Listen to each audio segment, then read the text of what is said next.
ئایا دەزانی ئەو تاتۆیانەی ئێستا لە جیهان بە ئامێرە پێشکەوتوەکان ئەنجام دەدرێن کوردەکان زیاتر لە 10,000 ساڵ لەمەوە پێش ئەنجامیان داوە.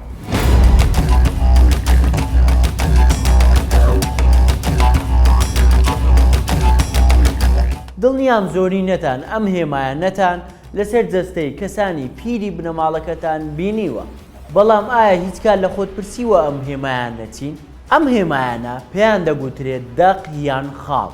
هەزاران ساڵ لەمەوبەر کوردەکان دەغیان خاڵیان لەسەر جەستەیان بەکارهێناوە و تا ئەمڕۆژ پێی دەناسرێنەوە. ئەم نەریتە تا ئەمڕۆژ لەلایەن بەشێک لە خەڵکی کەلار و ئامەد و عەفرین و کۆبانێ و شنگال ئەنجام دەدرێت. لەم بوارەدا ژنانی کورد بۆ وەستای ئەم کارە ناسراون. لە ڕابردوودا ئەم کارەیان لە ڕێگای بەکارهێنانی دەرزی ئاژنین و هەروەها بەکارهێنانی گیراوەی خەڵوز یاخود شیر یاخود مەرەکەب یان هەر گیراوەیەکی تر ئەنجام داوە. سەرەتا بە دەرزی پێستەکەیان کۆڵیوە، دواتر گیراوەیان بەسەردا کردووە. دوای ماوەیەک شوێنی برینەکە ڕەنگی مۆر یان شین یان ڕەشی گرتووە. ئەدەبیاتی کوردی و گۆرانیە میلیەکان پڕن لەو بەیت و بەستانەی کە بەسەر خەت و خاڵی یاردا گوتراون. بەکارهێنانی خاڵ لە مێژووی کووردا بۆ کۆمەڵێک هۆکار دەگەڕێتەوە.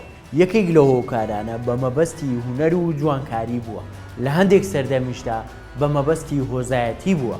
دیارترین هۆکاریش بە مەبەستی خۆ بە دوورگرتن لە ڕۆحی پیس یاخود چاوی پیس بووە. خاڵ کوتان زیاتر لە سەرچەناگە و نێوچەوان و ژێرلێ و پشتەدەست و باسک و سینگ بووە.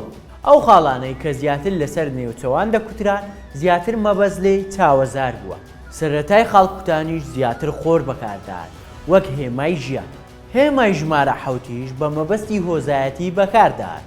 جگە لە هۆکارانە هەروەها خاڵکوتان بە مەبەستی چارەسەرکردنی نەخۆشی سەرئێشەی درێژخایانی پیاوان بەکارهاتووە. لە کۆتاییدا دەمەوێت بڵێم لە جیهانی ئەمڕۆ لە ژێر ناوی تاتۆ کۆمەڵێک ئامێری پێشکەوت و خراونەتە خزمەتی خاڵکوتین.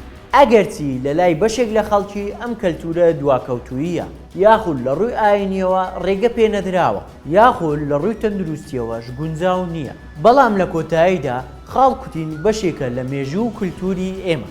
بۆیە دەکرێت وەک بەڵگە و دۆکیۆمنت بەردەوام لە مێژوودا سوودی لێ بکەیت.